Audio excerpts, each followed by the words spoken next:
Olá, empresário. Bem-vindo ao VSH Cash, o maior podcast de M&A e Valuation do Brasil. Aqui a gente fala tudo o que você precisa saber sobre o mercado de M&A, sobre equity e sobre os investidores. Eu sou Eric Hittner, CEO da VSH Partners, e no episódio de hoje eu vou responder as principais dúvidas que chegaram para a gente pelo Instagram, através dos stories e comentários. Hoje eu vou contar com o apoio do nosso time de comunicação para fazer todas as perguntas para mim. Vamos lá?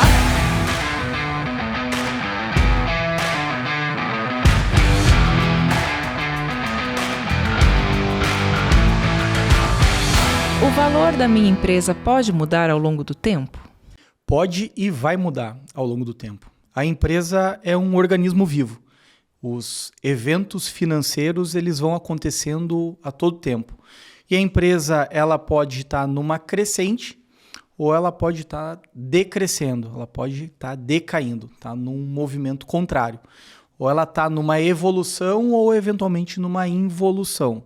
Ah, mas eu estou estável. Como diria Flávio Augusto, estabilidade não existe. Então, nesse sentido, é fundamental o empresário sempre entender que ele deve fazer investimentos na companhia, ele precisa continuar esse movimento de crescimento para que a empresa seja perpétua.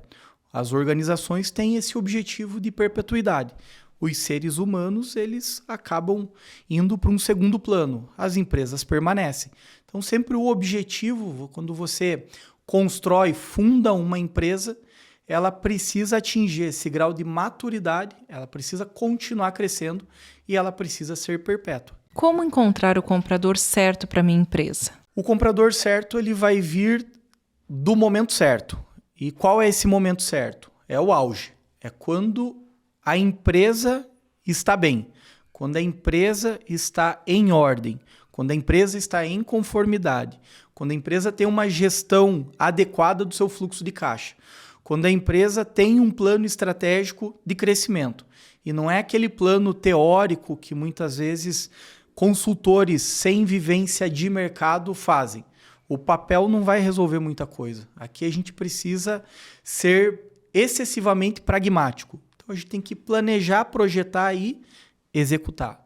Então, sem esses elementos, realmente, qualquer tipo de possibilidade de transação fica inviável. Devo vender minha empresa completamente ou buscar sócios estratégicos? Como determinar a melhor opção entre venda total, parcial ou fusão? Aí vai do que o coração manda. Ou seja, existem empresários que nos procuram que estão no auge da sua potência empreendedora. Então, ele não quer encerrar o ciclo empreendedor, mas ele reconhece que tem algumas falhas, tem aspectos estruturais de melhoria que um parceiro estratégico, que um investidor, que alguém que tenha não só o capital, mas tem inteligência de negócios, possa complementar esse empresário e aí 1 mais 1 não vai ser 2, 1 mais 1 vai ser 10, vai ser 12, vai ser 20. Aí as coisas ficam realmente num nível de potência muito maior, ficam excepcionais. Por outro lado, existem alguns clientes nossos que estão cansados, que eles querem simplesmente realizar o capital, eles querem liquidar, eles querem ter esse evento de liquidez, eles querem colocar o dinheiro no bolso e ser feliz. Tem empresário, tem cliente nosso que nos confidencia que quer simplesmente andar de moto. Pô, eu consigo andar de moto ainda. Eu consigo colocar minha esposa na garupa e fazer viagens de 100, 200, 300 quilômetros. Daqui a pouco, a idade chega para todo mundo, daqui a pouco eu não vou mais conseguir. Daqui a pouco pode ser que fique difícil, inclusive, me locomover. E aí não adianta ter todo o capital do mundo, ter tempo, que é tão importante quanto capital, se você não tem realmente estado de potência, se você não tem esse vigor para poder fazer isso. Então, uma parte dos nossos clientes busca um parceiro estratégico porque tem muita lenha para queimar, o coração bate forte pelo empreendedorismo e tem uma parte significativa dos nossos clientes que simplesmente querem realizar o merecido capital. A gente sabe que construir um grande negócio é uma vida de dedicação, salvo raras exceções onde uma startup teve a felicidade e o mérito, a competência de acertar num modelo de negócio escalável, que tenha velocidade, que consiga formar uma equipe que gere muito resultado. Quando a gente olha a economia real, né, a economia tradicional, as empresas tradicionais, que são a grande maior parte das empresas do nosso país, a gente sabe que a construção de um grande negócio ele é lento. Ele é tijolinho por tijolinho, passo por passo. E aí a gente está falando de 20 anos, de 30 anos, de 40 anos. A gente atendeu uma empresa semana passada com 55 anos de história. Já é a segunda geração tocando o negócio. Então, tem essas duas vertentes. Quem ainda, o coração pulsa forte pelo empreendedorismo, e tem aquele que quer simplesmente encerrar o seu ciclo, realizar o capital, viver de dividendo, né? Ir para o mercado de ações, investir em fundos imobiliários, quer ir para algo mais conservador e colocar o capital dele para trabalhar, né? Não depender mais da hora homem, né? Desse empresário ir todo dia para tocar o seu negócio, tocar a sua operação. Quando é o momento certo para vender? Como saber se agora é a melhor hora para vender ou esperar o melhor momento do mercado? O momento do mercado influencia, eu acho que a gente não pode ser ingênuo, né? O cenário macroeconômico ele tem a sua influência nas transações de M&A. Se a gente vive uma taxa de juros muito elevada, é uma tendência natural do investidor deixar esse dinheiro mais distante do risco, porque o banco está remunerando ele de maneira interessante. Mas existe um outro fator que daí não depende do mercado, que é a empresa ser realmente uma oportunidade. E aí oportunidade de verdade, capacidade de geração de caixa, capacidade de geração de um EBITDA saudável e ter uma última linha interessante. Então, se o investidor identifica essas características de uma empresa saudável, uma empresa organizada, uma empresa confiável e uma empresa que está crescendo, é muito possível que desperte o interesse do mercado e o mercado queira fazer essa aquisição. Então, respondendo de maneira objetiva a pergunta, qual o melhor momento? É o auge, é quando você está bem, é quando quase que você não precisa vender, porque a empresa está muito boa. Aí é o momento de sentar na mesa para negociar. Em regra, as negociações, quando a gente está num momento ruim, você está suscetível e vulnerável a uma negociação também, por consequência lógica, ruim. Quando a gente está falando de M&A, a sistemática é exatamente a mesma. Sem falar que, em regra, o investidor não compra uma empresa que está em declínio, que está muito ruim, enfim. Salvo exceções, alguns fundos são especializados em comprar a empresa quase quebrando para fazer o turnaround e ter uma posição de saída no futuro. Mas é uma parcela muito pequena no mercado. É difícil realmente você identificar um potencial comprador que tem esse apetite para o risco. E se encontrar, ele vai jogar, como a gente fala no linguajar popular, vai jogar nas canelas mesmo. Vai ser algo simbólico, vai perder muito dinheiro. O que acontece com os meus funcionários após a venda? Como preparar a equipe para a transição e minimizar ao máximo o impacto? Esse é um ponto realmente bastante sensível. Os nossos clientes têm uma preocupação grande em relação a isso. Até porque tem empresários que estão 5, 10, 15, 20 anos acompanhando esse empresário.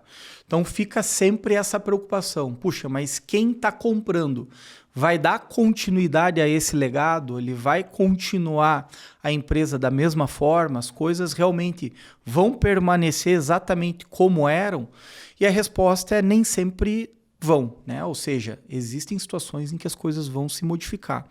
O que é a regra universal é que bons colaboradores, pessoas comprometidas, pessoas sérias, pessoas que têm desempenho, que tenham realmente uma conexão com a entrega, com a honestidade, com a consistência, esses profissionais vão ficar, é fato. O investidor precisa desse time, ele precisa da equipe. Quando ele está comprando o negócio, ele está comprando a equipe que está junto. Agora, não é raro acontecer o investidor, né, num olhar um pouco mais atento, identificar que tem funcionário que a gente chama de gato gordo. É aquele que está bastante tempo na companhia, se acomodou, eventualmente por ter uma boa relação com sócios, ele vai ficando, né? Existe aí um grau de tolerância em relação a esse profissional. esse sem chance. O investidor vai cortar, vai desligar e vai seguir a vida dele, né? É isso. É esse o mercado como ele funciona. A gente não pode romantizar muito esse aspecto. Então, os caras bons, sérios, comprometidos sempre vão ter espaço, sempre. As pessoas que não estão nessa pegada, a regra é realmente ter o desligamento. Por onde eu começo a planejar a venda da minha empresa e qual o primeiro passo para isso? O primeiro passo é o valuation. Você vai, através do valuation, ter uma clareza maior em relação a informações estratégicas da companhia. Você vai identificar quais são os gaps estruturais, quais são os pontos que são muito importantes serem trabalhados. E a gente está falando desde aspectos de governança, aspectos contábeis, financeiros, a forma como você transmite isso para o fisco, além dessa questão da gestão para e passo do fluxo de caixa, que é fundamental em qualquer organização, e também o aspecto do crescimento. Então começa pelo valuation. O valuation já é um bom termômetro. O valuation tem a função de aferir o equity. Ele é um instrumento, a ferramenta que vai permitir com que você tenha uma clareza maior em relação aos números, e com o valuation você vai conseguir definir quais são os próximos passos que são mais importantes. Se eu preciso acelerar no crescimento, se eu preciso melhorar investimento, se eu preciso melhorar a governança, ou se pode acontecer, tá tudo ruim, tem que melhorar tudo. E eu sempre digo que o primeiro passo para a gente construir algo extraordinário é ter clareza. Porque às vezes a gente tem a certeza que está aqui, mas na prática a gente está aqui. E não tem nenhum problema estar aqui, desde que você se perceba e reconheça que você está aqui para que você consiga chegar aqui. As coisas nem sempre elas são exatamente como a gente acredita que elas são. E o mercado ele não perdoa, o mercado é profissional. O mercado de aquisição ele é extremamente profissional. E existem esses aspectos aí essenciais e estruturais que o empresário precisa estar atento. E o valuation vai conseguir ajudar esse empresário nessa perspectiva.